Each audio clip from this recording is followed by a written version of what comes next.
اللهم صل على سيدنا محمد يا رب صل وسلم دائما ابدا على حبيبك. تو اب دیکھو رسول اللہ صلی اللہ علیہ وسلم کو جو ٹائم دیا گیا 23 سال اور ہدف دیا گیا پوری دنیا، تو اس میں کیا تھا؟ سمجھنے کی بات ہے. اس میں یہ تھا کہ نوح علیہ السلام کا کام تھا زبانی دعوت. زبانی دعوت 950 سال دیتے رہے، 40-50 سے زیادہ لوگ ایمان نہیں لائے. اللہ کو غضب آیا، پوری قوم کو تباہ کر دی اللہ نے، نئی قوم پیدا ہوئی. لیکن محمد صلی اللہ علیہ وسلم جو ہے نا وہ خاتم النبیین ہے. اللہ نے پیغمبروں کو جس مقصد کے لیے بھیجا اس کی تکمیل کے لیے کس کو بھیجا؟ سید الانبیاء محمد صلی اللہ علیہ وسلم کو. یہ تکمیل تلوار کے بغیر ممکن تھی نہیں. کہ اب جو یہ دعوت ہوگی نا، دعوت، اس کے پیچھے کیا ہے؟ بولو نا، مجھے یہ بولو نا، بولو بھائی نا، میرا وہ بن چکا ہے، تو اس لیے بن چکا ہے آپ لوگ بولتے نہیں ہو، خود ہی بول لیا کرو تو مجھے یہ بولنا نہیں پڑے گا. تو اب اللہ نے چونکہ آخری نبی بنا کے بھیجا نا، اب اللہ نے کہا کہ اب نہیں ایسا ہوگا. یہ چونکہ لاسٹ میسنجر آف گاڈ ہے، اب ایسا نہیں ہوگا کہ یہ دعوت دیں تمہاری مرضی ایمان لے کر آؤ، تمہاری مرضی ایمان نہیں لے کر آؤ، تم جیسے چاہو زندگی گزارو، کوئی بات نہیں، میں نیا پیغمبر بھیج دوں گا. اللہ نے کہا میں نیا پیغمبر نہیں بھیجوں گا، اب جو ہوگا یہ کر کے جائیں گے. لہذا 23 سال میں وہ کچھ کروا لیا گیا جو قیامت تک کے لیے کافی ہو گیا. 23 سال میں وہ کچھ کروایا گیا. اچھا، اس میں یہ لازمی ہے کہ ہمارے نبی صلی اللہ علیہ وسلم کو جو تلوار دی گئی، اس تلوار میں کسی کو جبرن مسلم نہیں بنایا گیا. یعنی تلوار کا مقصد یہ نہیں تھا کہ جو کلمہ نہیں پڑھتا وہ زبردستی کلمہ پڑھے. مطلب یہ ہے الاسلام یعلو ولا یعلی علیہ. تلوار اس لیے دی گئی کہ اب اسلام غالب ہو کے رہے گا، مغلوب ہو کے نہیں رہے گا. جس نے مندر جانا ہے ہماری حکومت میں جائے گا، وہ ہم مسجد اس سے پوچھ کے نہیں جائیں گے گورنمنٹ کی پرمیشن سے. نہیں ہے یہ بات سمجھ میں؟ اب جس نے زنا کرنا ہوگا ہم پابندی لگائیں گے اس کے اوپر. کچھ پابندیاں تو ایسی ہیں جو غیر مسلموں پہ بھی لگیں گی، مسلموں پہ بھی لگیں گی. کچھ آزادیاں ایسی ہیں جو غیر مسلموں کو ملیں گی، مسلمانوں کو نہیں ملیں گی. ریاست کا لا کیا ہوگا؟ وہ اسلام ہوگا. اس میں آپ کی مرضی، آپ دین قبول کریں یا نہ کریں، آپ کی مرضی. وجہ کیا ہے؟ وجہ اس کی یہ تاکہ حق اور باطل صاف ستھرے ہو جائیں. کوئی اگر حق قبول کرنا چاہے نا تو اس کے لیے کوئی رکاوٹ نہ ہو. کیونکہ جب غیر مسلم کی حکومت ہوتی ہے پہلے زمانے میں خاص طور پر، تو حق اگر قبول کرنا چاہیں تو آپ کے لیے آسان نہیں. آپ دیکھو نا ہندوستان میں کیا ہوتا ہے. یہ تو کہتے بہت ہیں مذہبی آزادی، لیکن کوئی ہندو مسلمان ہو کے تو دکھائے. جو عذاب آتا ہے نا، جو مصیبت آتی ہے، بہت سے خاندانوں میں قتل کر دیتے ہیں. کہنے کو آزادی ہے، حقیقت میں آزادی نہیں ہے. تو 23 سال رسول اللہ صلی اللہ علیہ وسلم کو حکم دیا گیا آپ صبر کریں، کیونکہ نبی کو حکم ہے آپ گراؤنڈ ریئلٹی کو دیکھ کے زندگی گزاریں گے. گراؤنڈ ریئلٹی یہ کہہ رہی ہے کہ مسلمان بہت تھوڑے ہیں، اسلام کمزور ہے، یہ تھوڑے مسلمان اتنے سارے لوگوں سے لڑ نہیں سکتے. اب مجھے ایک بات بتاؤ، اس وقت اگر کوئی کھڑا ہوتا کہ میں نظام تبدیل کروں گا طاقت سے، اور یہ ہم صبر کر کے جو بیٹھ گئے ہیں، مشرکین ہمیں آگ پہ لٹا رہے ہیں، انگاروں پہ لٹا رہے ہیں، اور ہمیں حکم دیا جا رہا ہے صبر کرو صبر کرو صبر کرو، ہم سسٹم کو تبدیل کریں گے، یا رسول اللہ ہمیں اجازت دے ہم مشرکین پہ حملہ کریں. اور مدد کہاں سے آئے گی؟ اللہ کی مدد آئے گی. تو ہم یہ کہتے کہ جو اس طرح کی بات کرے گا نا، لیبل بہت اچھا ہوگا، لیکن جو تھوڑی بہت مسلمانوں کی طاقت رہ گئی تھی اس کو بھی ختم کروا رہا ہے. وہ بالکل یہی کام آج ہمارے کنٹری میں ہو رہا ہے. یہی کام کیا ہو رہا ہے؟ جہاد کے نام پہ سسٹم تبدیل کرنے کی بات ہو رہی ہے. ہونا چاہیے. تبدیل کیسے ہو؟ کیا اپنی طاقت سے بڑھ کر آپ کام کرنا شروع کر دیں؟ اپنی طاقت سے بڑھ کر اگر آپ نے کام کرنا شروع کر دیا نا، تو جو تھوڑی بہت طاقت اور قوت رہ گئی ہے وہ بھی ملیا میٹ ہو جائے گی، ستیہ ناس ہو جائے گا اس کا. تو 23 سال میں 13 سال رسول اللہ صلی اللہ علیہ وسلم مکہ میں رہے. قرآن کی جتنی آیتیں وصبر، صبر کریں صبر کریں صبر کریں، صحابہ کو بھی وما صبرک الا باللہ، اللہ کی توفیق سے آپ کو صبر کی توفیق ملے گی. اور نبی صلی اللہ علیہ وسلم خوشخبریاں سنا رہے ہیں کہ ان قریب اللہ ہمیں فتح دے گا، غلبہ دے گا، لیکن ابھی کیا کرنا ہے؟ صبر صبر صبر. یہاں تک کہ مشرکین مکہ ہی نے آپ صلی اللہ علیہ وسلم کو مکہ سے نکالا. آپ خود نہیں نکلے، انہوں نے نکالنے پر مجبور کیا. ایک بڑی خاندانی پوائنٹ کی بات میں بیچ میں بتاؤں. دیکھو نبی صلی اللہ علیہ وسلم کا جب محاصرہ کیا نا مشرکین مکہ نے، عرب میں نا کچھ بڑے خاندانی قسم کی صفات تھیں. اگرچہ وہ کافر تھے، اگرچہ وہ مشرک تھے، لیکن غیرت لیس قوم نہیں تھی. اللہ نے اپنے حبیب صلی اللہ علیہ وسلم کو عربوں میں اس لیے بھیجا کہ ان کے اندر اچھی صفات ہیں، ان صفات کا رخ چینج کرنا ہے. جو بغیرت لوگ ہوتے ہیں نا وہ دنیا میں کسی کام کے نہیں ہوتے، وہ اچھے ہو کے بھی خراب ہی ہوتے ہیں. اب آپ دیکھیں جب نبی صلی اللہ علیہ وسلم کے گھر کا محاصرہ کیا نا ابو جہل نے، اس میں ابو جہل بھی تھا نبی صلی اللہ علیہ وسلم کو قتل کرنے کے لیے، تو گھر کے اندر نہیں گھسے بغیر پرمیشن کے. وہ یہ کر سکتے تھے نا، گئے دروازہ توڑ کے اندر. بولو نا کیوں عرب میں اس کو معیوب سمجھا جاتا تھا؟ یہی وجہ ہے کہ اتنا وقت نبی صلی اللہ علیہ وسلم کو ملا کہ آپ صلی اللہ علیہ وسلم اپنے بستر سے اٹھ کے چلے گئے، تشریف لے گئے. ورنہ وہ یہ بھی کر سکتے تھے نا اچانک دیواریں پھلانگ کے گھر میں چلے جائیں. نا نا نا نا، ابو جہل ہونے کے باوجود اس حرکت کو کیا سمجھتا تھا؟ غیر اخلاقی. آج کتنے لوگ ہیں دین کا لیبل لگا کے لوگوں کے گھروں میں گھستے ہیں اور انہی کی عورتوں کو جھانکا تاکی کرنا شروع کر دیتے ہیں، انہی کے گھر سے چوریاں کرتے ہیں، انہی کے گھر سے خیانت کرتے ہیں. تو یہ غیر اخلاقی حرکتیں ہیں. خیر، تو نبی صلی اللہ علیہ وسلم کو ہجرت پہ مجبور کیا. آپ صلی اللہ علیہ وسلم کو خود مجبور کیا گیا ہے. اب یہ کام کون ہے؟ جو اللہ کے کرنے کے کام ہے. نبی کیا کر رہے ہیں؟ گراؤنڈ ریئلٹی کو سامنے رکھ کر کوشش کر رہے ہیں. بھائی ہم لڑ نہیں سکتے، ہم نے کیا کرنا ہے؟ صبر صبر صبر صبر. بھائی اللہ کہہ رہا ہے میں مدد کروں گا، کیسے کرے گا وہ اللہ پہ چھوڑ دو، بھائی کیسے کرے گا. اب مدد آنے کے بجائے کیا ہو رہا ہے؟ قتل کے منصوبے بن رہے ہیں، اور آپ صلی اللہ علیہ وسلم کو مکہ سے نکلنے پر مجبور کیا جا رہا ہے. ہمارے نبی جب مکہ سے نکلے تو بھی آپ نے یہ نہیں کہا کہ اللہ نے چونکہ مدد کا وعدہ تو کیا ہی ہے تو میں چلا جاتا ہوں، اللہ بچائے گا مجھے. نا نا نا نا، ہمارے نبی کیا کر رہے ہیں؟ جس راستے کی طرف جانا ہے نا مدینہ میں، اس کے اپوزٹ سمت کی طرف جا رہے ہیں تاکہ مشرکین کو شک نہ ہو اور مشرکین تعاقب میں پیچھے نہ آئیں. سمجھ میں آ رہی ہے بات؟ جانا ادھر کو ہے، جا دوسری طرف کو رہے ہیں تاکہ مشرکین مکہ کو اگر ہمارے پیچھے پکڑنے کے لیے آتے ہیں تو وہ مایوس ہو جائیں کہ بھئی یہاں تو ہمیں نظر نہیں آ رہے ہیں. آپ صلی اللہ علیہ وسلم یہ کہہ سکتے تھے بھائی جب اللہ نے ہماری مدد کا وعدہ کیا ہے تو کیا ضرورت ہے یہ سب بکھیڑوں میں پڑنے کی، اتنا ڈرنے کی اور اتنے احتیاطوں کی ضرورت جیسے آج کل دیندار لوگ کر رہے ہوتے ہیں نا. بھائی اتنا ڈرنے کی، اتنا احتیاط کرنے کی کیا ضرورت ہے؟ لگتا ہے اللہ پہ توکل نہیں ہے. اتنا ڈر رہے ہیں یار، پھل کو دھو کے کھا رہے ہیں، مرنا ہوگا اللہ نے ایسی جراثیم پیٹ میں لے جائے گا، ہاتھ دھو کے کھانا کھا رہے ہیں. یار یہ کیا ڈرامے بازی ہے یار، یہ دینداروں کی آج کل سوچ ہے. تو ہمارے نبی کتنی احتیاط کر رہے ہیں. جانا اس طرف ہے، لمبا چکر کاٹ کے آپ صلی اللہ علیہ وسلم گئے.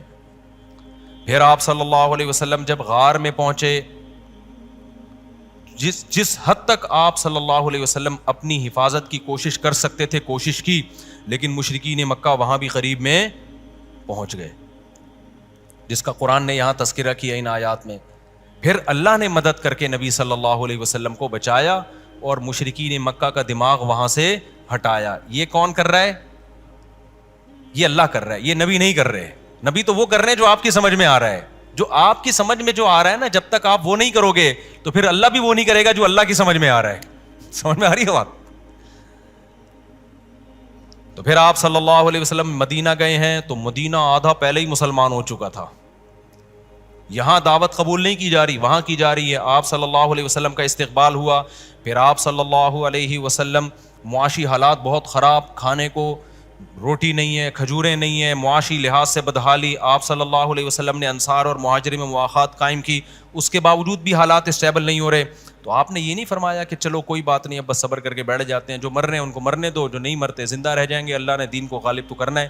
آپ نے کیا کیا یہاں پر, جب آپ صلی اللہ علیہ وسلم کو پتہ چلا کہ قریش کا ایک تجارتی قافلہ شام سے چلتا ہوا مکہ جا رہا ہے ساحل سمندر کے قریب, تو یہاں نبی صلی اللہ علیہ وسلم نے جنگ کی تیاری بولو شروع کر دی. یہاں جو صوفی لوگ ہیں وہ کیا کریں گے, بھائی ہم کیوں کسی کے قافلے پہ حملہ کریں, بھائی اللہ سے 2 رکعت پڑھ کے دعائیں مانگتے ہیں, گڑ گڑاتے ہیں, کسی کا دل دکھانا اسلام میں جائز نہیں ہے. نہیں بھائی, مکہ والوں نے ہمیں نکالا ہے اور ہمارا اہل مکہ سے کوئی تجارتی ایگریمنٹ نہیں ہے, جنگ بندی ہے نا. دیکھو 2 ملکوں کا جب تک کوئی ایگریمنٹ نہیں ہوتا, آج بھی دنیا میں دونوں کے لیے جنگ کیا ہوتی ہے, حلال ہوتی ہے, جب تک, اب تو یونائٹڈ نیشن بن گئی نا, ایگریمنٹ ہو گیا. آپ دیکھو نا یہاں سے جو لوگ سلپ ہو کے جاتے ہیں نا, ترکی سے آگے گھستے ہیں وہاں, تائیوان نہیں, ابے یونان میں جو گھستے ہیں نا اللیگل, تو بارڈر پہ وہاں کی فورس ان کو قتل کر دیتی ہے. ایران سے پتلی گلی سے نکلتے ہیں, اس کو ڈنکی کہتے ہیں نا, ڈنکی, پتلی گلی سے نکلتے ہیں, ایجنٹ ان کو پیسے لے کے پھر وہ پتلی گلی سے نکال کے راستے میں کچھ مر جاتے ہیں, ان کی لاشوں کا بھی پتہ نہیں چلتا, بڑے خطرناک. میں ترکی میں ملا ہوں بعض ایسے لوگوں سے. پھر وہاں سے ہوتے ہوتے ترکی سے پھر یونان جو ہے نا, گریس, ادھر کے بارڈر کو نکلتے ہیں, تو نکل گئے, نہیں نکلے تو راستے میں پکڑے گئے تو وہاں کی فورس کیا کرتی ہے, ان کو قتل کر دیتی ہے. اور یہ دنیا میں قانونی ہے. کیوں بھائی, آپ ہمارے کنٹری سے, آپ کا کوئی ایگریمنٹ تو ہے نہیں نا, تو آپ ہمارا بارڈر کراس کر رہے ہو تو ہم آپ کو مار سکتے ہیں. یہ دنیا میں آج بھی لیگل ہے. تو جب تک کوئی ایگریمنٹ نہ ہو نا 2 ملکوں کے درمیان, کسی کو یہاں سے وہاں اور وہاں سے یہاں آنے کی اجازت نہیں ہوتی. تو مکہ اور مدینہ یہ دارالحرب تھے, ان کا کوئی آپس میں ایگریمنٹ نہیں تھا. تو اس زمانے کے کلچر کے حساب سے بھی اور آج کے کلچر کے حساب سے بھی نبی کے لیے یہ جائز تھا کہ آپ صلی اللہ علیہ وسلم ان کے تجارتی قافلے پر حملہ کریں. یہ اخلاقی, تبھی عربوں نے, اس زمانے کے مشرکین نے بھی اس عمل پر اعتراض نہیں کیا کہ یہ حملہ کیوں کر رہے ہیں, بلکہ اس کے دفاع کی کوشش کی انہوں نے, اس عمل پہ اعتراض نہیں تھا. تو ہمارے نبی صلی اللہ علیہ وسلم نے کیا کیا کہ بھئی اب اپنے آپ کو معاشی لحاظ سے مضبوط کرنے کے لیے ہاتھ پہ ہاتھ رکھ کے ہم نے بولو نہیں بیٹھ, جنگ کی تیاری کر. ہمارے ہاں بیلنس نہیں ہے کسی بھی چیز میں, میٹھے بنتے ہیں تو اتنے میٹھے کہ جو چاٹ کے ختم کر کے چلا جائے, اور کڑوے بنتے ہیں تو اتنے کڑوے کہ ایسا لگتا ہے کہ دینداروں کے پاس اخلاق نام کی کوئی چیز ہے ہی نہیں. ہمارے نبی کی سیرت میں آپ کو کیا ملے گا, بیلنس, انتہائی عمدہ اخلاق, جنگ کے موقع پر بہترین جنگ. تو آپ صلی اللہ علیہ وسلم نے صحابہ کو اکٹھا کیا, مخبری ہوئی, اپنے جاسوس بھیجے, پتا چلا جی تجارتی قافلہ آ رہا ہے شام سے, کہاں, مکہ کی طرف جا رہا ہے. آپ نے صحابہ کو حکم دیا چلو بھائی تیاری پکڑو, حملہ کریں گے. صحابہ تیار ہو گئے, 313 صحابہ تیار. تھوڑے سے صحابہ اس لیے کہ شبخون مارنے کے لیے, گوریلا وار کے لیے زیادہ افراد کی ضرورت نہیں ہوتی. 313 افراد کو جب نبی لے کر نکلے ہیں, اللہ کی قدرت دیکھیں. دیکھو نبی وہ کر رہے ہیں جو نبی کی سمجھ میں آ رہا ہے, اللہ کچھ اور کر رہا ہے. صحیح ہے نا, قرآن کی ان آیات میں بھی اللہ نے ذکر کیا, ہم کچھ اور کر رہے ہیں. ہم چاہ رہے ہیں کہ یہ حق اور باطل کا معرکہ ہو جائے, یہ صرف ایک گوریلا وار نہ ہو, باقاعدہ پراپر جنگ ہو. تو نبی 313 کا لشکر لے کے نکلے. وہ 313 ایک تجارتی قافلے پہ حملہ کرنے کے لیے بہت بڑی تعداد تھی.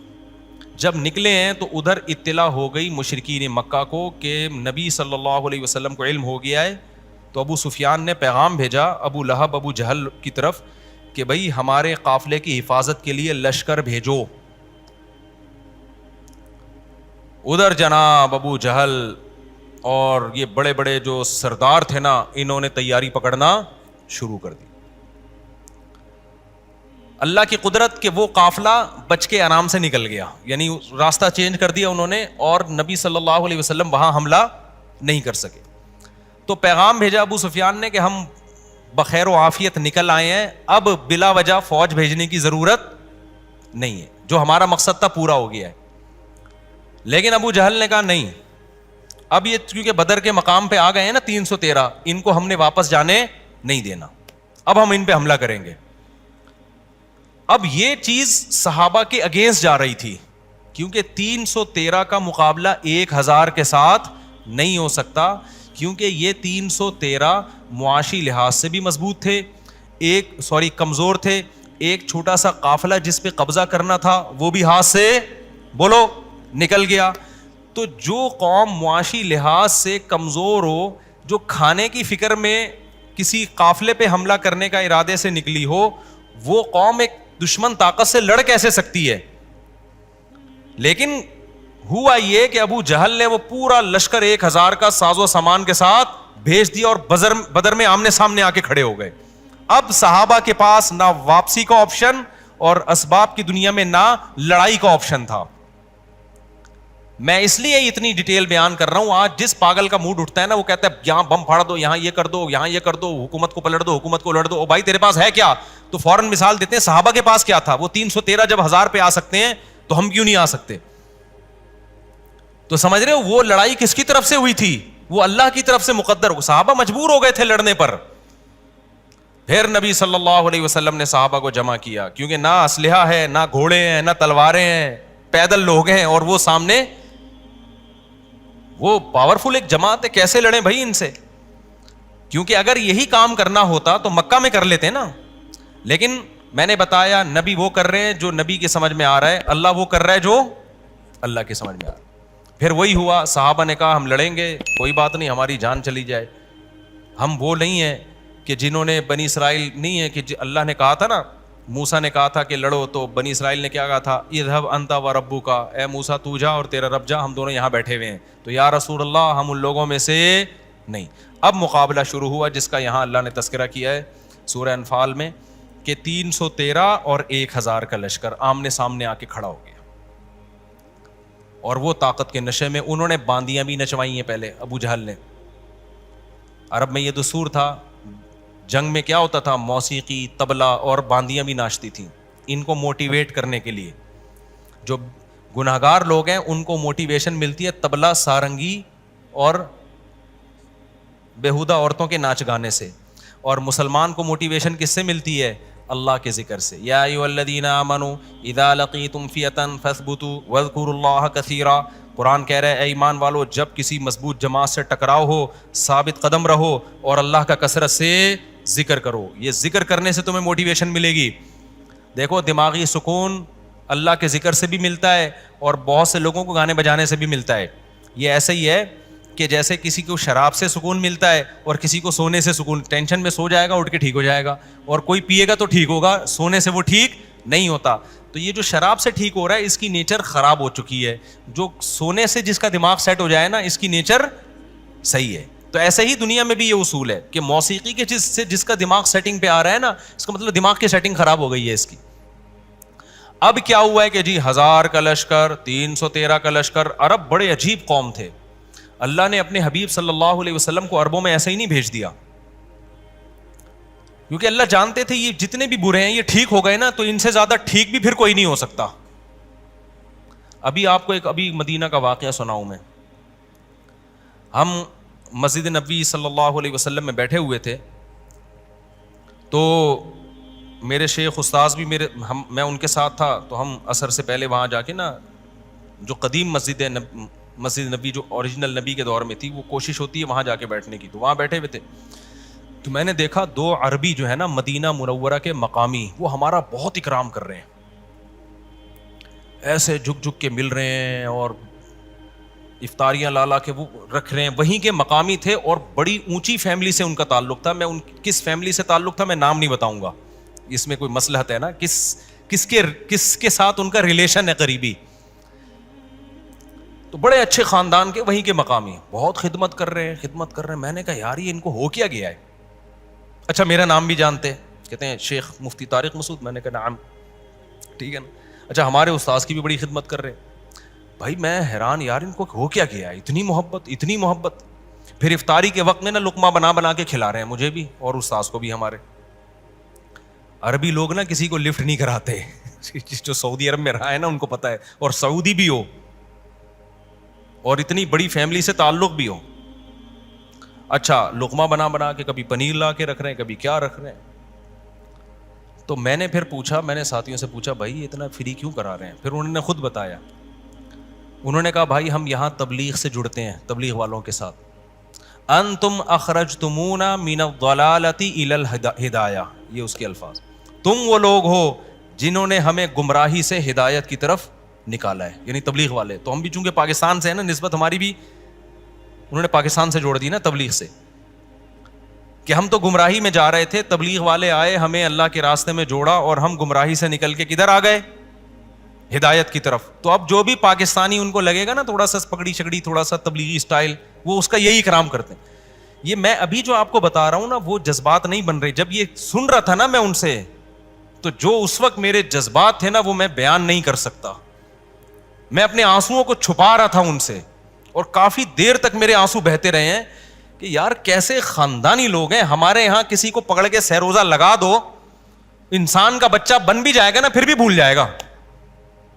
آپ ملے نا, یار تو نے میرا بیان سن کے داڑھی رکھی ہے, کیا ہو گیا, رکھ لی تو ہے ایسے کرے گا نا, تو کیا ہو گیا بھائی, آپ نے میرا بیان سن کے سنا ہے کہ کوئی اللہ نے توبہ کی تو ہاں دے دی تھی, تو وہ تو بہت ہیں دنیا میں, تو کیا کریں, بھول جاتے ہیں نا. میں نے کہا بھائی ہم نے ڈائریکٹ اس کو دعوت بھی نہیں دی ہے, دعوت دی تبلیغ والوں نے, اور فائدہ کس کو ہو رہا ہے؟ ہر پاکستانی مولوی کو وہ عزت دے رہے ہیں, اکرام کر رہے ہیں, کھجوریں پنیر میں اور مکھن میں ڈبو ڈبو کے کھلا رہے ہیں. ہم نے کہا وہاں حاجی عبدالوہاب صاحب زندہ باد, قربانی تو وہ دے کے گئے, پیڑے کون کھا رہا ہے؟ قربانی تو حاجی صاحب دے کے چلے گئے نا, حضرت حاجی عبدالوہاب رحمۃ اللہ علیہ. پیڑے کون کھا رہا ہے؟ بعد والے, ہم جیسے نالائق کیا کر رہے ہیں؟ پیڑے کھا رہے ہیں. لیکن میں نے کہا ان کے جذبے کو دیکھو یار, مدینہ منورہ کے ہیں یہ, اتنی اونچی فیملی سے ان کا تعلق ہے, لیکن ان پر کسی نے تھوڑا سا احسان کر دیا تو اب یہ احسان فراموشی بولو نہیں ہے, یہ اٹ از کالڈ خاندانی. سمجھتے ہو؟ تو اللہ تعالیٰ نے اپنے حبیب صلی اللہ علیہ وسلم کو جس قوم میں بھیجا نا, اس قوم میں کچھ واقعی خصوصیات تھیں جن کی وجہ سے اللہ نے عربوں کی سلیکشن کی ہے. تو خیر اب کیا ہوا, دونوں طرف کی فوجیں جب آمنے سامنے کھڑی ہوئی ہیں تو عربوں میں ایک عادت تھی کہ بھائی جنگ شروع ہونے سے پہلے جو قوم کے بڑے بہادر ترین لوگ ہیں نا, پہلے ان کے بٹوین مقابلہ ہوگا. یہ بٹوین میری بنائی ہوئی انگلش ہے, ان کے بٹوین کیا ہوگا؟ مقابلہ ہوگا. مجھے پتا ہے یہاں بٹوین کا لفظ استعمال نہیں ہوتا, لیکن میں جان کر استعمال کر رہا ہوں. کچھ لفظ غلط ہوتے ہیں لیکن استعمال میں مزہ بہت آتا ہے. خیر اب کیا ہوا ہے کہ یہاں سے جو عرب کے قریش کے اور ہاشمی, یہ بڑے بڑے 3 سردار, عتبہ ابن ولید تھے, مجھے نام ابھی ہر سال بیان کرتا ہوں پھر بھول جاتا ہوں, ایک کا نام یاد رہ جاتا ہے, عتبہ بن ولید, اور 2 اور سردار تھے. یہ تینوں نکلے, تینوں جب نکل کے آئے ہیں نا مشرکین مکہ کی طرف سے, تو تینوں نے نعرہ لگایا حل من مبارز, کوئی ہے ہمارا مقابلہ کرنے والا. یہ بڑے دل گردے کی بات ہوتی ہے. تو ایسا ہی ہوا. اب دیکھو یہ 3 بہادر نکلے ہیں اور انہوں نے کہا حل من مبارز, کوئی ہے ہم سے مقابلہ کرنے والا. کتنی بہادری کی بات ہے. کیا مطلب؟ جو ہمارے مقابلے میں آئے گا, پہلی بات وہ چھوٹا آدمی نہیں ہوگا, وہ بھی ہم جیسا بہادر اور لڑاکا ہوگا, اور جب تک ہم دونوں میں سے کوئی قتل نہ ہو جائے جنگ کا آغاز نہیں ہوگا. کیسی طاقتور قوم تھی جس کا رسول اللہ صلی اللہ علیہ وسلم سے مقابلہ. اور اسلام دیکھو قوم پرستی کے کتنا خلاف ہے. پہلی لڑائی تھی اسلام میں, یہ بڑی لڑائی. بتاؤ یہ قوموں کی بیس پہ ہو رہی ہے کہ پنجابی اور مہاجروں کی لڑائی ہو رہی تھی. ادھر عرب ادھر بھی عرب, ادھر قریشی ادھر بھی قریشی, ادھر ہاشمی ادھر بھی زیادہ تر ہاشمی. اسلام کی پہلی لڑائی نبی نے اپنی قوم کے خلاف کی ہے. یہ بتا دیا کہ اسلام میں قوم پرستی کا کوئی کانسیپٹ بولو نہیں, اور اسلام کی جنگ جتنی بھی ہوں گی قومیت کی بیس پہ نہیں ہوں گی. آج دیکھ لو نا ہر جگہ عرب عرب عرب. یہ عرب عرب کیا ہوتا ہے بھائی؟ عرب اسرائیل جنگ کہتے ہیں, عرب اسرائیل. میں نے خود ایک عرب عالم شیخ صالح العثیمین رحمہ اللہ سے سنا, انہوں نے بتایا کہ یہ جو عرب اسرائیل جنگ ہے نا, اس میں اس لیے مسلمانوں کو فتح نہیں ہو رہی کہ اس کا نام ہی ٹھیک نہیں ہے. اس جنگ کو کیا کہا جاتا ہے؟ عرب اسرائیل, حالانکہ ہونا چاہیے مسلم اور اسرائیل. اللہ نے عربوں کی مدد کا وعدہ نہیں کیا, اللہ نے اسلام کی مدد کا وعدہ کیا. اس جنگ پہ لیبل تو صحیح لگاؤ. ارے میں مہاجر کی بیس پہ لڑنا شروع کر دوں کسی پٹھان سے اور میں کہوں اللہ نے میری مدد کا وعدہ کیا ہے, پنجابی سے لڑنا شروع کر دوں, تو اللہ کہے گا میں نے تو کوئی مہاجر اور پٹھان اور پنجابی کی لڑائیوں میں وعدہ نہیں کیا کہ میں تجھے فتح دوں گا. اگر میں لڑائی کروں اللہ کے نام پہ کہ میں حق کے لیے لڑ رہا ہوں, پھر اللہ کہے گا میں نے تیری مدد کا وعدہ کیا ہے. تو ہماری لڑائیاں ہی صحیح بیس پہ نہیں ہو رہی ہیں. اور یاد رکھو ان لڑائیوں میں جو قتل ہوتا ہے نا, مہاجر پٹھان سرائیکی پنجابی, اس لڑائی میں جو مارا گیا نا, نبی صلی اللہ علیہ وسلم نے فرمایا لیس منا, وہ ہم میں سے نہیں ہے, من مات علی العصبیہ, وہ جاہلیت کی موت مرے گا, جہنم کی آگ میں جائے گا. اور اس موت, اس جنگ کو کیا کہا جا رہا ہے, حق کے لیے جان دے دی اس نے, مر گیا. او بھائی بدبودار موت ہے, قوم پرستی کی بیس پہ مرا ہے. قوموں کی بیس پہ نہ اللہ جنت کا فیصلہ کرے گا نہ اللہ جہنم کا. قوم کا لفظ تو اللہ نے ایک آیت میں اڑا دیا, ان اکرمکم عند اللہ اتقاکم. اللہ نے کہا اللہ کی نظر میں جو زیادہ پرہیزگار ہے وہی زیادہ عزت دار بھی ہے. اور اللہ نے کہا ہم نے تم کو ایک آدم اور ایک اماں ہوا سے پیدا کیا ہے اور تمہیں قبیلوں میں بانٹ دیا ہم نے. قبیلوں میں بٹنا یہ عزت اور ذلت کا معیار نہیں ہے. عزت اور ذلت عمل پر ہے. اچھا عمل ہے تو پٹھان ہو, پنجابی ہو, مہاجر ہو, سرائیکی ہو, اچھے ہو. اور اگر عمل برا ہے تو پٹھان ہے, پنجابی ہے, مہاجر ہے, سرائیکی ہے, جو بھی ہے جہنم میں جائے گا. سمجھ میں آ رہی ہے بات؟ تو غزوہ بدر کا پہلا سبق ہمیں کیا ملتا ہے؟ قوم کی تلوار کس کے خلاف اٹھ رہی ہے؟ قوم کے خلاف. دوسری بات, ادھر سے جو ہے نا, ادھر سے بھی حضرت علی رضی اللہ, ادھر سے بھی 3 اصحاب آئے, انصار تھے. وہ انصار کی غیرت دیکھو یار, لڑنے کے لیے آ گئے تینوں. انصار بھی یہ کہہ سکتے تھے بھائی تمہاری آپس کی لڑائی عرب عرب ہے, ہم کیوں بیچ میں پڑے بھائی, نہ نہ یہ اسلام اور کفر کی جنگ ہے.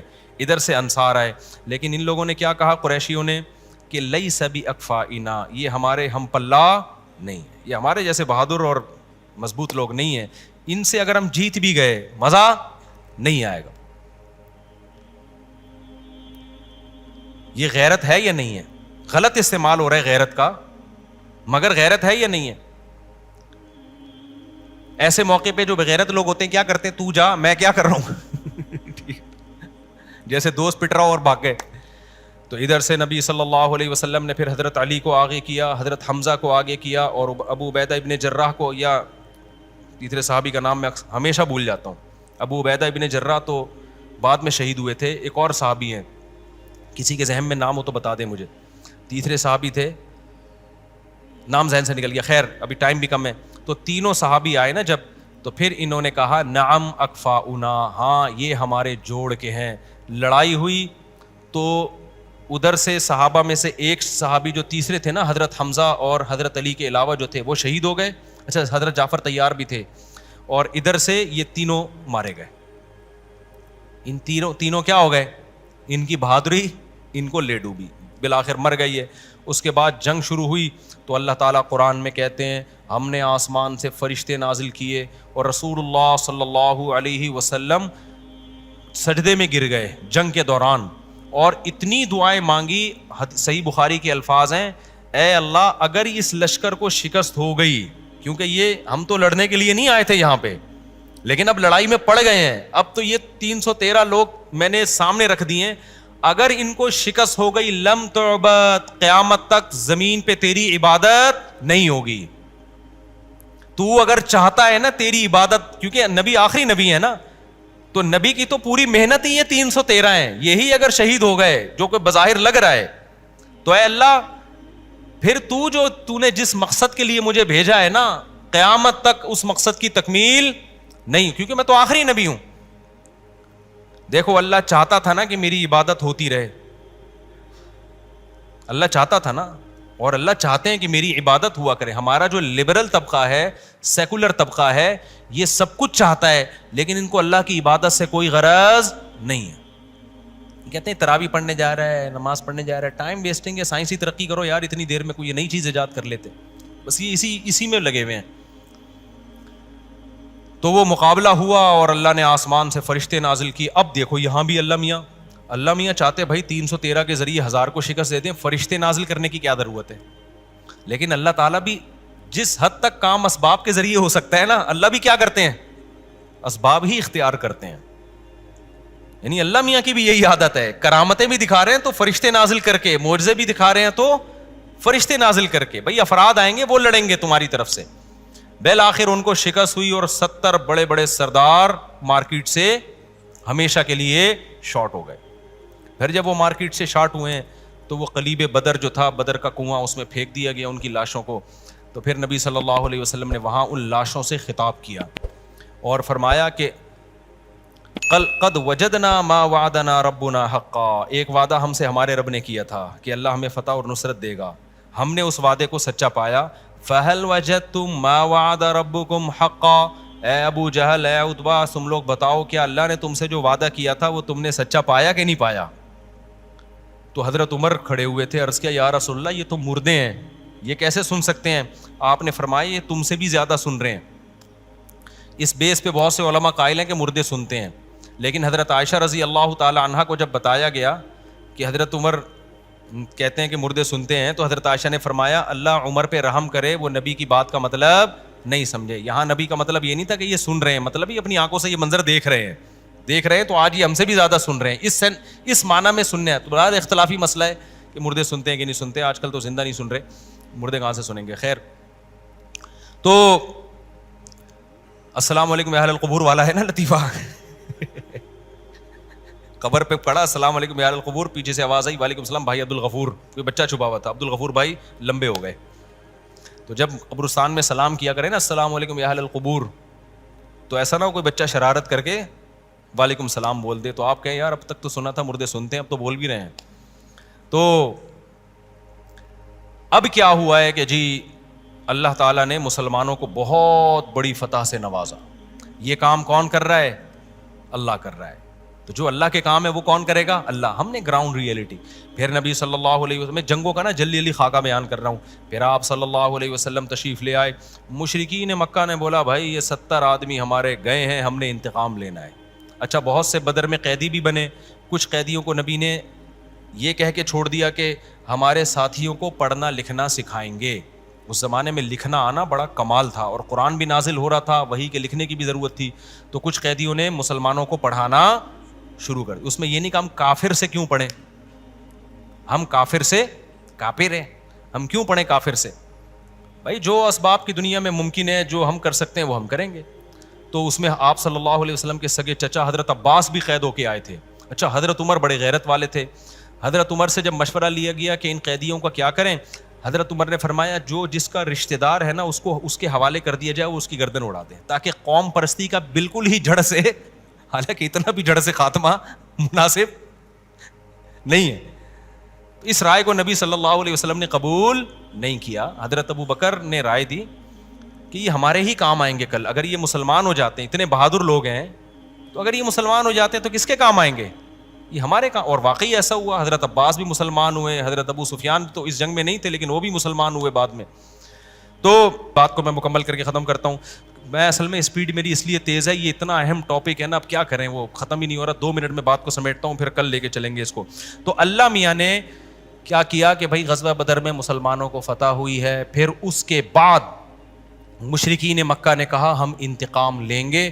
خالد ابن ولید کی قیادت میں لشکر بھیجا گیا اور بالآخر غزوہ احد ہوئی اور 70 مسلمان کیا ہو گئے، اس میں شہید ہو گئے. تو اللہ نے فرمایا ٹینشن نہیں لو، تلک الایام نداولها بین الناس، یہ ایام ہیں ہم لوگوں کے درمیان گھماتے رہتے ہیں، کبھی تمہیں فتح ہوگی تو کبھی تمہیں شکست ہوگی، لیکن یہ ہم وعدہ کرتے ہیں انتم الاعلون، غالب کس نے آنا ہے؟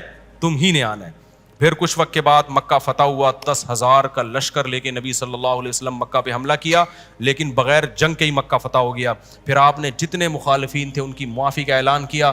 بہت سے عرب اسلام قبول کرنے لگے، جوق در جوق لوگ اسلام میں داخل ہونے لگے. یہاں تک دیکھو چین سے بیٹھے نہیں ہیں مسلمان، جنگیں در جنگیں. ابھی سب آرام سے بیٹھے ہیں، پتہ چلا جی وہاں تبوک کے موقع پر ادھر عیسائیوں کا ایک بادشاہ ہے، وہ حملہ کرنے کے لیے آ رہا ہے تبوک کے راستے سے. آپ نے حکم دیا، تبوک بہت دور ہے سعودی عرب میں، آپ دیکھ لیں. آپ نے صحابہ کو حکم دیا تبوک چلو بھائی. اب وہ ایک نئی جنگ شروع ہو گئی. لوگ پریشان، بھائی ہم تو جنگوں میں زندگی جنگوں میں گزر گئی، نہیں بھائی اب جانا ہے. وہ تبوک ہوئی، پھر اس میں اللہ تعالیٰ نے مسلمانوں کو فتح عطا فرمائی. یہ سارے واقعات اللہ نے اس میں ذکر کیے ہیں. پھر جناب وہاں سے یہ لڑائیاں در لڑائیاں. پھر برات من اللہ و رسولہ، اللہ نے سورہ برات نازل کی کہ پورے جزیرہ عرب سے اب مشرکین کو ہمیشہ کے لیے بولو نکال دیا جائے گا.